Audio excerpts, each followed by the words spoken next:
In this Elden Ring video, I'm going to be showing you my Sanguine Samurai build. This is a level 150 build for endgame, and this is the first of our 150 endgame series. We're going to have a bunch of these videos. I don't know if they'll come out quite as quickly as the other ones because there's a lot more testing, there's a lot harder bosses at this point of the game, and I need to make sure each build can beat these bosses and tweak them accordingly. So they might come out a little bit slower, but we're going to do lots and lots of endgame builds.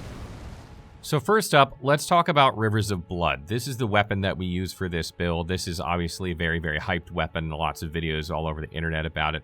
And it is very, very strong. Extremely strong. And it deals both physical and fire damage. Scales off strength, dexterity, and arcane. Predominantly dexterity and arcane, I would say. And something interesting is that even though arcane is only descaling here, you can actually see if you scroll points like during like respec or something like that, you'll actually come out ahead putting points in arcane if you just go like all arcane versus all dexterity. Even though dexterity has B scaling, arcane seems to do better anyway.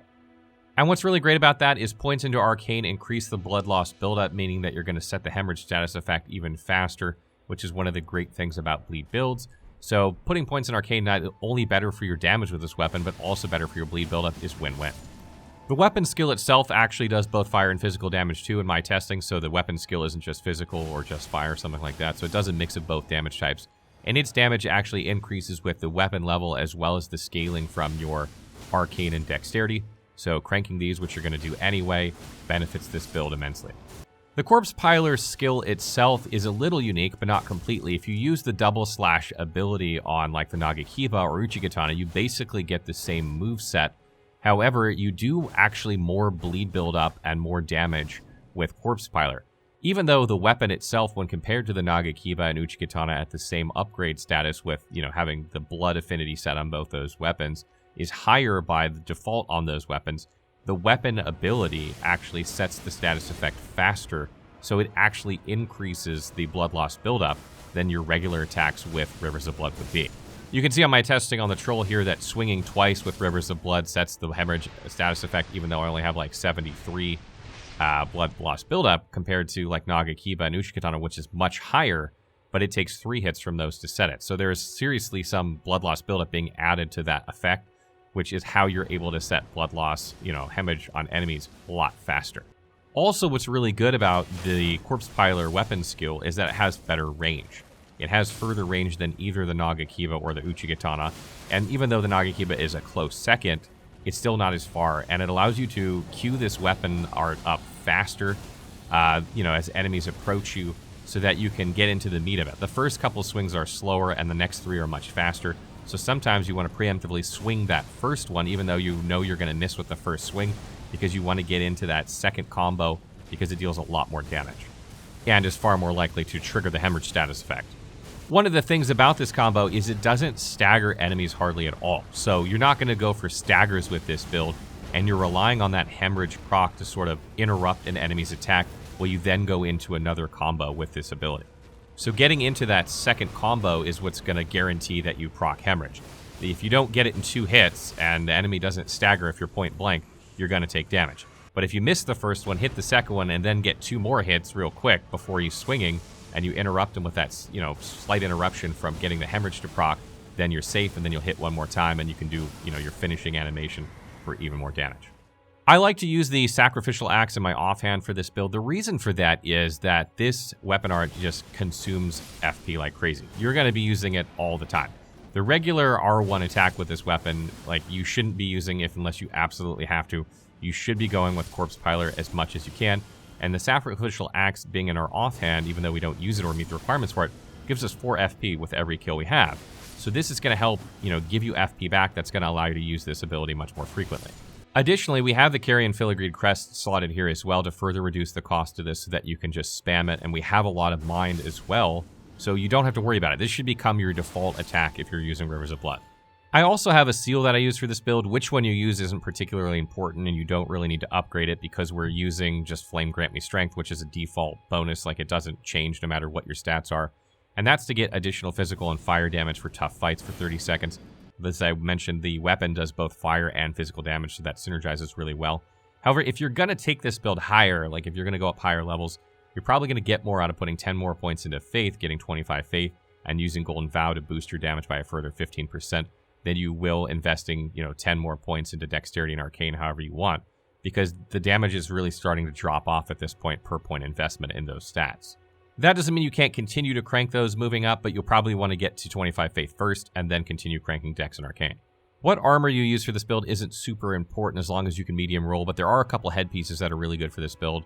Number one is Okina Mask. This increases your Dexterity by +3, which is just great, and it also sort of fits the samurai theme. The other option is the White Mask, which increases your attack rating by 10% for 20 seconds when something around you suffers from blood loss. This is going to be constantly. Out of the two, this is probably the one you want to use if you want to absolutely min-max this build. I happen to just like the other mask for the samurai style, but if you want to get absolutely all damage you can get out of this build, you're going to want to use White Mask. When it comes to talismans I use for this build, I have Rotten Winged Sword Insignia, Carrion Filigreed Crest, Shard of Alexander, and Lord of Blood's Exaltation. Rotten Winged Sword Insignia is sort of an upgraded version of the Winged Sword Insignia, and it increases your attack power by more percentage. And you attack very, very quickly with Corpse Piler, so this builds up really, really fast and increases your damage a lot. You can also use Millicent's Prosthesis if you have this one instead. This increases your Dexterity by +5 and gives you the same benefit of the Winged Sword Insignia, which doesn't boost your attack power as rapidly or as much as the Rotten Winged Sword Insignia, but it gives you the extra 5 Dexterity. However, as you get higher and higher levels, that 5 Dexterity gets less and less useful as the damage, falls off, as the scaling of Dexterity starts to taper off. So it's not quite as good in my opinion, particularly because the attack power of the Rotten version builds up faster, so you're going to get more damage quicker. Something interesting is you can actually use both of these together if you have both. The only way to do that, to my knowledge, though, is to have someone drop you one of them and to do the quest line one way to get the other one. So you can actually slot them both at the same time, which is extremely powerful, but probably most people won't have that, so I didn't structure the build around that. As I mentioned, Carrion Filigreed Crest is there to reduce the cost of Corpse Piler so that you can use it as your default attack by having, enough FP between that and Sacrificial Axe. You'll probably want to swap this out during boss fights because it's not beneficial there at all for the Green Turtle Talisman. One of the issues with this build is that your combo just eats stamina.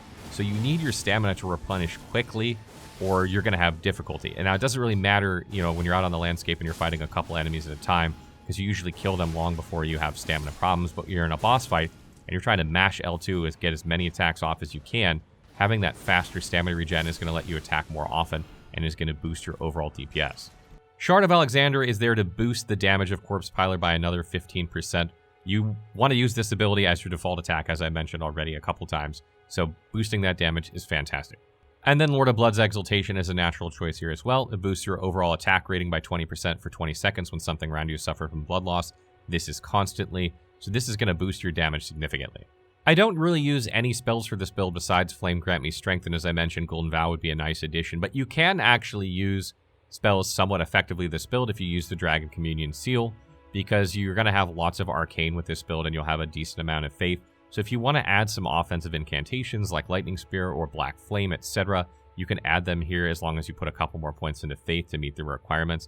It's really up to you. It is nice to have a ranged option sometimes. Otherwise, you're a pure melee build. I don't have it set up that way, but you can add that if you want. Additionally, you can use dragon spells with this build if you really want as well. They kind of fit nicely in this. When it comes to stats for this build, I have 50 Vigor, 30 Mind, 18 Endurance, 12 Strength, 48 Dexterity, 9 Intelligence, 15 Faith, and 50 Arcane. Keep in mind that we're gaining 3 Dexterity from the helmet that I'm wearing, so this would actually be 45. So 50 Vigor is there to help keep you alive. You're not going to be wearing the heaviest armor with this build, and you're going to take hits because you're going to be really, really hyper-aggressive with this build, trying to, proc bleeding on bosses and enemies, mashing L2 a lot. So it's good to be able to take hits and still swing through them and live while you kill enemies.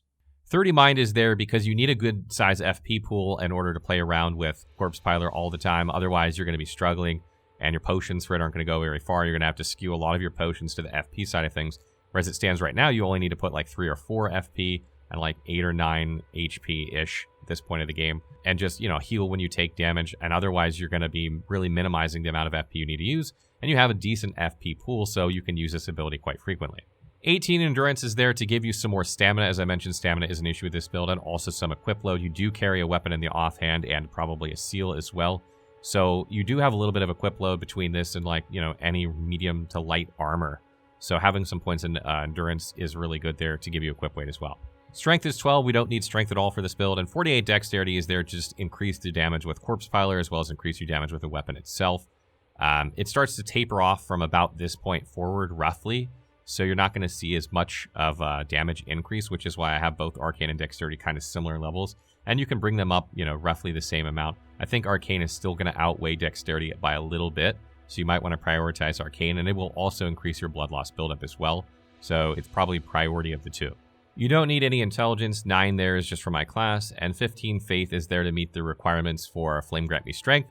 And as I mentioned, you probably want to take that up to 25 after this, going up to like 160 in order to use Golden Vow. And 50 is a pretty good spot for damage, either with spell casting or with weapon attacks. You're sitting pretty good right in the kind of sweet spot right there. So it's good for either of those types of play. Just a couple of tips before I wrap up this video. First, it's very important to learn to start your combo sometimes before enemies get to you, knowing even that that first attack will miss. Ideally, you would be in a situation where that's not the case, but sometimes hyper-aggressive enemies, it's better off to miss the first attack and land the next 3 than it is to hit the first 2 attacks and then take damage and not be able to finish your combo. As I mentioned, a lot of times if you can get the middle 3 attacks off, you'll sort of interrupt them with a hemorrhage proc that allow you to keep attacking. This isn't always the case, though. Sometimes big enemies that, are really aggressive, getting up in their chest and making them swing over you while you do your combo is the best strategy. So, learn to play that way if you're fighting big enemies as well. Get up as close as you can, and sometimes they'll just swing right over you. And lastly, if you're going to be using the Flask of Wondrous Physique for a boss or a hard area of the game, I recommend using the one that increases your stamina recovery. As I mentioned, you need that stamina to come back quickly so you can combo over and over and over, so that's really important. And the Thorny Crack tier also increases the damage you deal when you make consecutive attacks. The fire damage you deal with this weapon isn't so high that the flame one is super beneficial, although you could use that one if you don't have the Thorny Crack tier, but I find Thorny Crack tier is a better version. That wraps up our first 150 build video. Stay tuned for more. I have no idea which one I'm going to do next. There's so many to choose from. If you have one you want to see, let us know in the comments below.